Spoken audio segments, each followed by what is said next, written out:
So initially here, we have a pretty strong focus on two major themes. We have a major focus in Libra and some more in Scorpio. And these are the signs of partnership. They're saying, essentially, I want to mate. I want to share life with someone else. I want to be close to other people. But most of that Libra is in the 12th house, the Pisces house. And Venus and Juno, which are in the sign of Virgo, are also in that Pisces house. So it's a strong need for a partner, but also connected to idealism, a tendency to idealize that part of life. And unfortunately, ideals can be a hazard. If we expect more than is humanly possible, we can be disappointed and disillusioned because everyone turns out to be human. So depending on the person, we can do a lot of different things, of course. One person with this kind of emphasis may look forever for the perfect partner and never get married because nobody was ever perfect enough. Another person, they marry repeatedly. Try this one. No, no. Feet of clay. Throw him back. Try another one. No, no. Not good enough. Try another one. Or we may pick out someone else who's looking for an ideal, and we're not good enough for that person. Or we may pick out someone that we can save. This is, instead of looking for someone to be God for us, we can look for someone we can play God to, and we can rescue them and give them a perfect life, take care of them. But since marriage is supposed to be an equalitarian relationship, a give and take, that doesn't work very well either.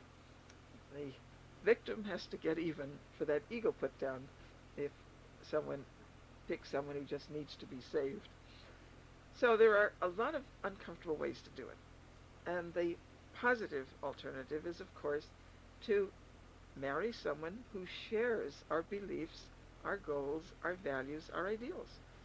Then we move towards them together, both people wanting the same goals in life, and neither one expecting the other to be perfect or expecting the relationship to be perfect, realizing that any human relationship is going to be with a human being, and it's going to take mutual compromise. Now, another of the major themes in the chart is connecting your need to work and to be in charge of what you're doing in your work. Pluto is one of the rulers of your first house because there's Scorpio there. The first house is what you do naturally, and Mars is a co-ruler of Scorpio and also a natural ruler of the first, and Venus also rules the first. So Venus is in Virgo, the sign of the details of the job. Mars is on the midheaven within 1 degree and conjunct Saturn, the natural ruler of the 10th house, which is there in its own 10th house. And Pluto, ruling the first house, Scorpio, is also in the 10th house and in Leo. So the Mars, the Saturn, and the Pluto, and the Leo are all saying, I should be in charge of what I'm doing. Now this could be an entrepreneur. This could be a person who's professional, it's their own profession. It could be a person who runs their own business or a section of a larger business. They're a manager. But it is a need to have some degree of power over your work. Not to be under someone else if you can avoid it. And it doesn't mean you can't work with people, but the preference in the chart is not to be under someone. So if you know that and can work that out, then that's good. Sometimes it does take time. When we're young, we can't very readily just move into being in control of our work. But that's a goal for the chart, to be in charge of what you're doing in your work in the world, your career, and with the Virgo emphasis, to do something worth doing and do it well. That could be anything in the world, depending on your choices, but the need for a sense of accomplishment is really strong. That powerful 10th house emphasis, so connected to your own identity, your basic being from the beginning of life, and also the Venus in Virgo. Now Venus is also conjunct Juno, which is a key to the partnership, a key to wanting a marriage partner. And so this suggests that you need a partner who is a worker, both Venus and Juno in Virgo, competent person.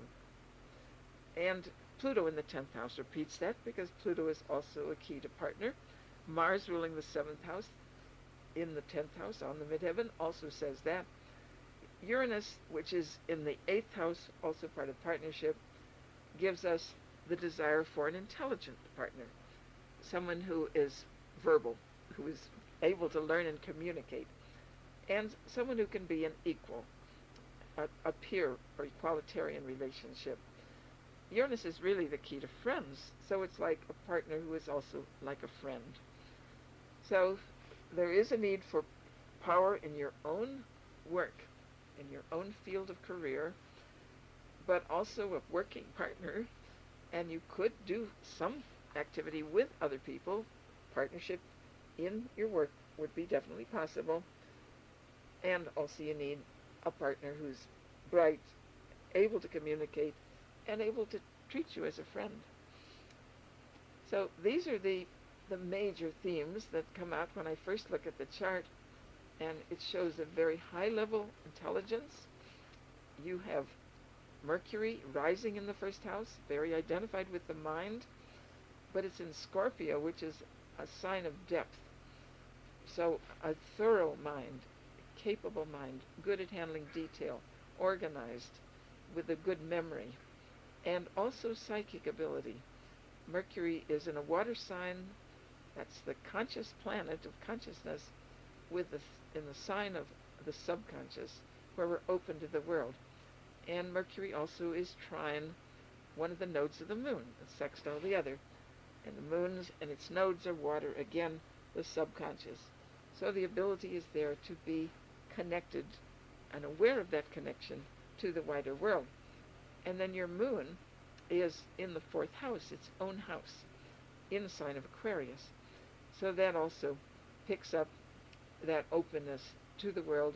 And the moon is trining Neptune, another water planet, and even widely opposite Pluto, which is sextile Neptune. So all three of your water planets and the nodes of the moon and Mercury in a water sign are all connected in your chart.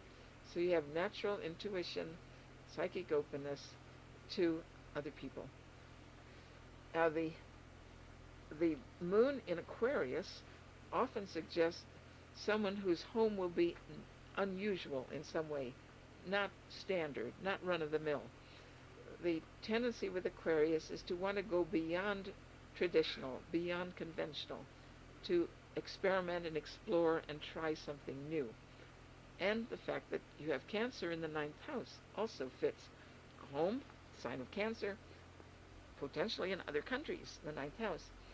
The 9th house is like Jupiter, where we're looking for an ideal, and we're willing to go wherever we have to go to find our ideal. So this can mean simply someone who travels a lot, the nodes across the 3rd and the 9th houses, or someone who actually lives for periods of time in other countries. And your very powerful planets of idealism, Neptune, Jupiter, and Chiron, are all together in the sign of Libra. So I have mentioned already that they were among the keys to looking for the ideal mate or idealizing marriage and close relationships. But also they're a sign of your own personal idealism.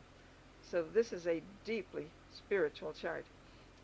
Someone to whom faith in God, in a higher power, in the infinite is deeply important, really essential part of your nature, and that idealism. And again, the major hazard is expecting too much of where we are idealistic.